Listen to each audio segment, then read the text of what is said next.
Reka mbifuriza ibihe byiza rero mwese mukurikiye Kageme TV. Nshimira abantu mwese mwakoze subscribe kuri no channel yacu. Niba utarakora subscribe nawe ushobora kuyikora ukajya ubasha kubona ibintu bitandukanye tugenda dushyira kuri no page, kandi uko mugenda muba subscribers benshi niko mudutera imbaraga zo gushyiraho ibintu byinshi kandi byiza. Turabakunda cyane rero. Uyu munsi rero tugiye kurebera hamwe akamaro k'inkari ku buzima bwa muntu.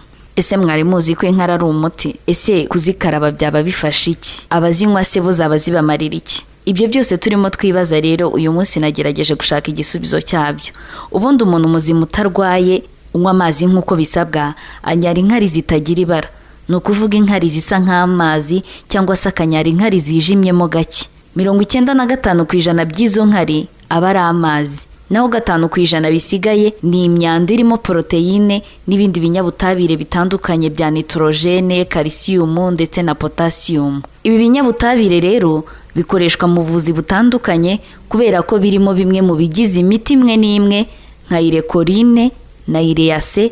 Iyi miti ikoreshwa mu kuvura indwara z'uruhago. Mu gihugu cya Thailand bamaze igihe kinini bakoresha ubuvuzi bw'inkari. Muri iki gihugu bafata inkari z'abagore batwite bakazikoramo imisemburo ya estrogene. Iyi misemburo ituma habaho gusama cyangwa se kororoka. Bafata kandi inkari z'abagore bacuze, ni ukuvuga babandi batakibyara, bakazikuramo imisemburo yifashishwa mu kuvura ubugumba. Inkari ni kimwe mu bintu byagiye bikoreshwa n'abantu batandukanye mu kugarura ubwiza cyangwa se mu kurushaho gusa neza. Abaromani bamaze imyaka myinshi bakoresha inkari mu koza amenyo agahinduka umweru kurushaho. Usibye kandi no koza amenyo, muri iki gihugu bagiye banakoresha inkari mu kumesa imyenda yabo, aho bakoreshaga inkari mu gukuramo ibizinga, cyane cyane bakifashisha inkari zimaze iminsi. Abantu batandukanye ku isi bagiye bakoresha inkari mu kugira uruhu rwiza, aho bazikoreshaga bazikaraba mu maso. Usibye n'abanyamahanga, no mu muco w'abanyarwanda bo hambere inkari zarakoreshwaga, aho umuntu yazikarabaga ubundi akisiga ikimuri, uruhu rwe rukaba rwiza cyane ntirupfe gusaza kandi rugasa neza.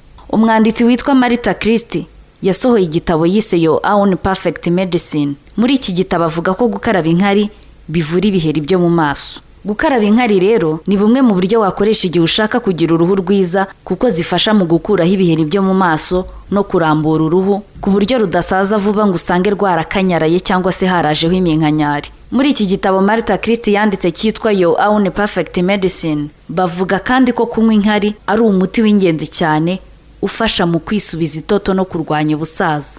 Kunywa inkari kandi ushobora kubyifashisha mu gihe uri kwiramira, ni ukuvuga mu gihe uri ahantu hadashobora kuboneka amazi nko mu butayu, uri mu bihe by'intambara se, cyangwa uri ahandi hantu bigoye kubona amazi yo kunywa, ushobora kunywa inkari mu mwanya w'amazi ukaba wakwiramira iminsi yawe yo kubaho ikiyongera. Gusa kunywa inkari ugomba kubyitondera kuko bishobora gutera ingorane mu mubiri w'umuntu, kuko umwanda impyiko ziba zasohoye ushobora kongera gusubiramo mu gihe unyweye izo nkari maze bikangiza impyiko zawe. Abantu rero mufite ibishishi, amabara mu maso, umwera, gukushuka, uruhu rutameze neza, nizere ko mbarangiye umuti, muzagerageze n'ibicamo ubwo muzatubwira. Mu gukoresha inkari rero nk'umuti, inkari urazifata ugasiga ahantu ushaka ko hakira, ukamazaho umwanya. Inkari zibamo urwunyunyu, rwa rwunyunyu nyine rukinjira neza muri bya biheri, ubundi bikagenda bikira buhoro buhoro, cyangwa se uruhu rukagenda rusubira kuba rwiza buhoro buhoro uko ukaraba inkari ukanisiga amavuta. Bibaye byiza rero wakwisiga ikimuri, kuko twabonye ko abanyarwanda bo hambere babikoreshaga kandi bikabafasha. N'abandi bantu bo muri iyi minsi babikoresha batanga ubuhamya ko bikora, ko ari byiza. Ubwo nawe wagerageza amahirwe yawe, niba nta kindi kibazo uruhu rwawe rufite bishobora kuguhira wenda ukagira uruhu rwiza. Amahirwe masa rero. Nge nabagezagaho iki kiganiro ndi Kageme Grace, tuzasubira ubutaha. Ndabakunda cyane.